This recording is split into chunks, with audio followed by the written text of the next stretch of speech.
Hey guys, welcome back to my channel. This is Saray at Saray Plans, and in this video we are going to be setting up my A5 budget book from Erin Condren for January start. So it's sort of like my budget set up for the year, which is not really too complicated, but I will be adding just a few things to make sure that I'm set up for the year the best way possible.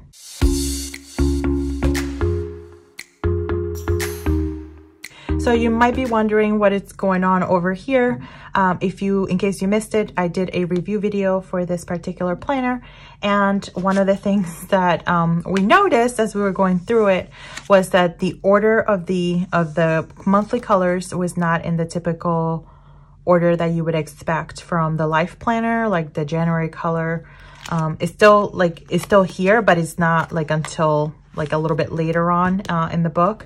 And I've already started placing some of these metallic labels on the tabs because I decided that I did want to stick with the monthly color. So I'm just going to be flipping back and forth. I realize that not everyone is going to want to do that, and that is absolutely fine. I'm just going by the colors, and I don't necessarily need the months to be in order. As long as all of the months are here, then I am good with that. So the first thing that I'm going to go ahead and do is I'm going to finish adding. So this is the same book that I used for the review. So January was already included here. So I'm going to go ahead and finish adding all of the tabs to all of the months.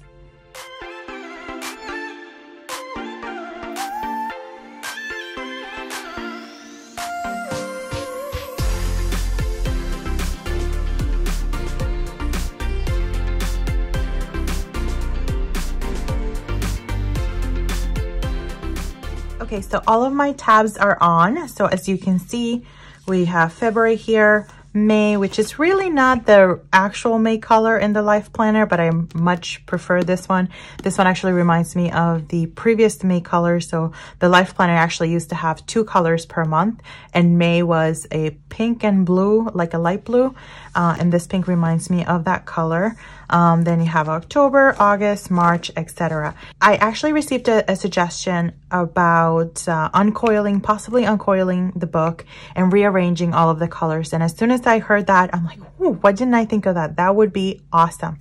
So I looked into it, and unfortunately it cannot be done because the month jumps right at the end of one month. It jumps right into the next. So right here we would be in this first pink month, and then as we flip the page, it moves into the very next one. So let's say, for example, I'm using January with the January colors, and I wanted to move into February, which would have been the pink.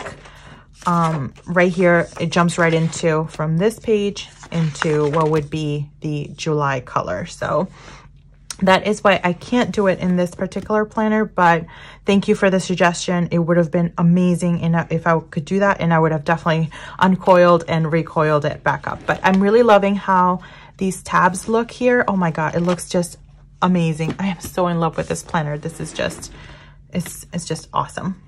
So yeah, it is the coolest thing. All right, so I am ready to put my name down, and I typically don't write my name on here. I like to use these letter stickers. These are also from EC, and I love to use these to put my name on my planner.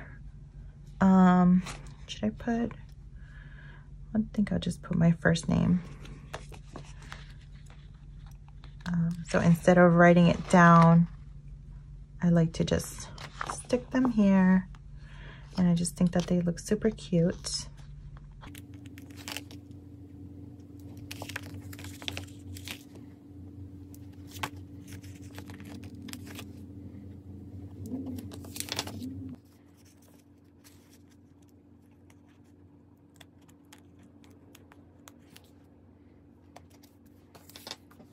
So I have everything that I need to set up the month of January, as well as a couple of things in addition to setting up January that I usually set up in my budget planner. So I'm going to go ahead and go all the way to the tracker section of the planner, and I'm going to start there in the back. And what I'm going to do is I'm going to be laying down these 2 sticker sheets. These are from my Etsy shop, and these are 2 sticker sheets that I use all the time. I added them to the front of my petite budget planner when I was using the petite budget planner to keep track of the monthly bills so that I can see a year at a glance, and I can also see the sinking funds. So that is exactly what I'm going to do, and I am loving that we have now some extra space in the back. I'm going to be using the dot grid, and you have a total of 6 pages here to pretty much do whatever you want with this space. So let's go ahead and set these up.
All right, so I have my monthly bills listed and then the sinking funds listed. So what I'm going to go ahead and do is I like to highlight the month that the sinking fund is due. So for example, my Beachbody bill is due in January. So what I'm going to do, I used to like highlight it in, but I think I'm going to use these circles. These are from the Cool for School collection from EC. It's the little sticker book. And I think those will fit there fine. So that's what I'm going to go ahead and do to call out what month is due for each of the sinking funds.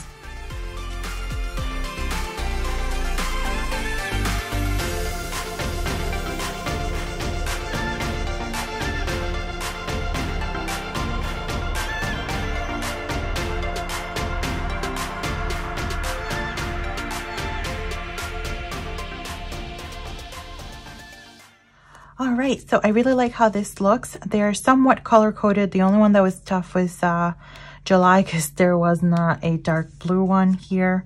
But for the most part, they're pretty much color coded to the month as well. So I really like how this looks. So these 2 pages are done. So I think I am ready to move on to plan the month of January. All right, so I've been playing around with this particular layout quite a bit, so I kind of ripped it a little bit, but no worries because all the stickers are going to be covering up everything. So I have, in case you were not aware, I do have an Etsy shop, and I have created my own kits for the budget book. Originally, I started with a petite budget book because that's what I was using, but since now I'm going to be using the A5, I adjusted the kit so that not only is it available in the petite budget book, but also it's available now with this new A5 format. Now, a lot of the components are pretty much the same, like the circles for the goals, the headers, all of that is pretty much the same. But you'll notice that there's also, because there's more space to track more information, I'm actually going to be tracking a little bit more. So I've added some new features to it. So I'm going to go ahead and lay down the stickers first, and then I'll go ahead and fill it in.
during my review video, I mentioned a couple of things that you could do to maybe personalize the planner even more for yourself, as well as to give you a little bit more flexibility, like the things with the tabs here, as well as like a monthly view. There were some inserts, not inserts, but sticker sheets that you could purchase for that.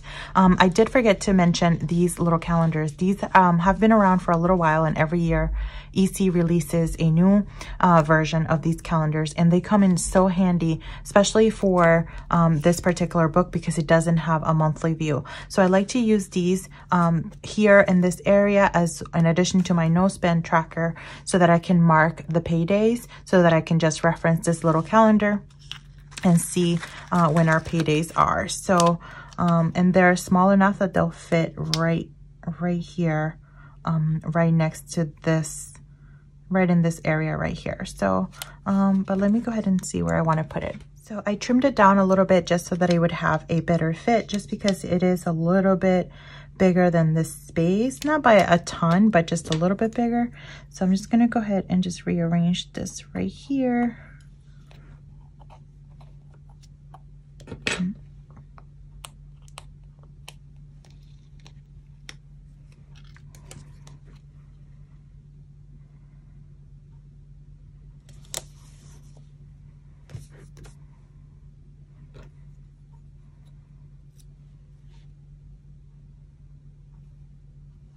All right, super. So I really like the way that this looks. So let me share with you what is different from the petite budget version, or what's new.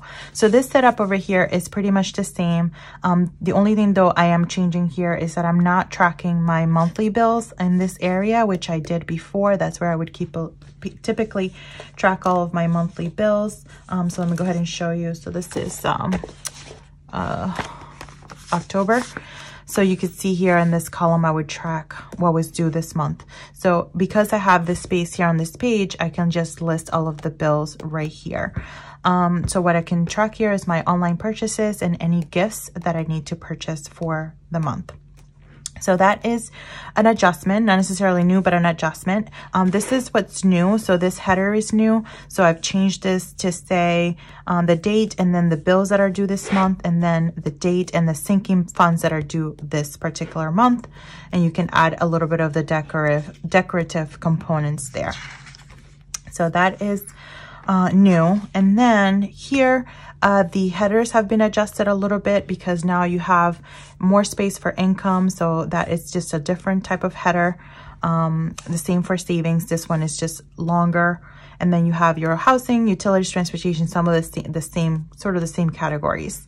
And then for debt, and then your total at the bottom. So this one really hasn't changed too much, except for these two. And then now you also have more scripts for the months, because there's a total of 5 spaces for that. So that's pretty consistent, but you just have a lot more space, as you can see here, as compared with October. And then here, this is also has gotten an upgrade in a way. So this is where I track my sinking funds. So I always had this header of the date, the sinking fund, the amount, and then the balance. And then here I added this additional header for tracking the deductions. So typically here I would track the additions to the sinking fund, and then on the bottom I would track the deductions if I needed to withdraw from that sinking fund. However, I did not have a header, so that is new. And here it does say amount plus or minus, so you don't necessarily have to use this header. You can kind of do the same thing that I was doing before, but I just wanted to have that divider, that differentiator. So I have the same thing for one pay period, the second pay period, so it's the same. And then this one also has gotten a makeover. So this category, or this header over here, is pretty much the same, except I did adjust the naming here. So you have dates, the bills or budget category for that particular pay period, how much have you budgeted, and then how much you actually spent. And then we're going to work from here to here. So that's the categories there. Then this is where I'm going to be able to track all of my expenses. or at least the majority of my expenses. I want to be really intentional about my spending, and I really want to track it on paper. So that's not something that I've done before. I've done it before, but I sort of walked away from that. So I want to try it again for the new year.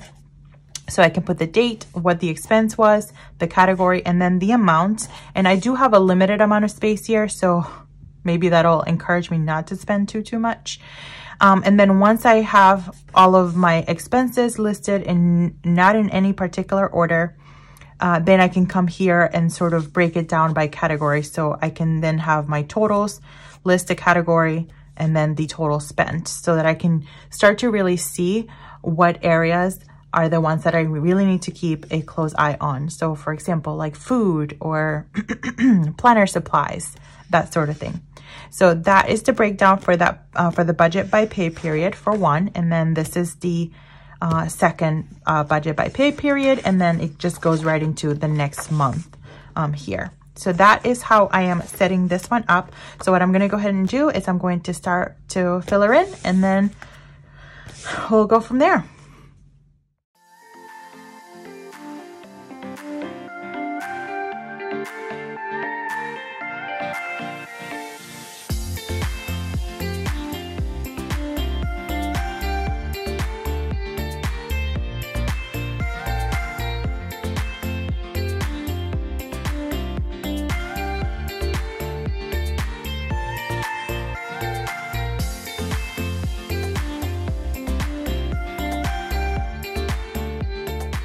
If for some reason you have more categories that are not listed in the planner or here in the kit, one of my favorite tricks for dark stickers is to use the Uniball Signo in white, which is the broad tip.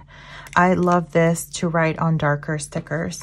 So for example, I need to write here a category for Surrey plants, but I didn't want to create that category here on the kit because obviously that only pertains to me. So I can just go ahead and add it manually here.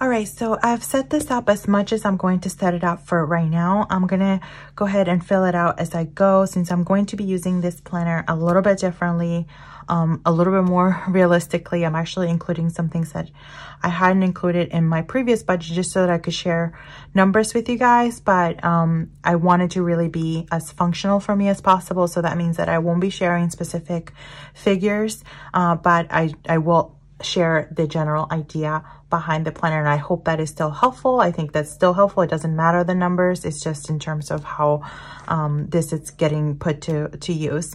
So I have my bills due this month, my sinking funds due this month, my goals for the month, the gifts, if any, that I need to purchase for this month, any online purchases tracking, my pay period tracking, my no spend tracking, and then here I have income, all of our planned expenses, as well as other categories. And again, I'll need to add as I think of other things, our savings, and then our totals will be here on the bottom.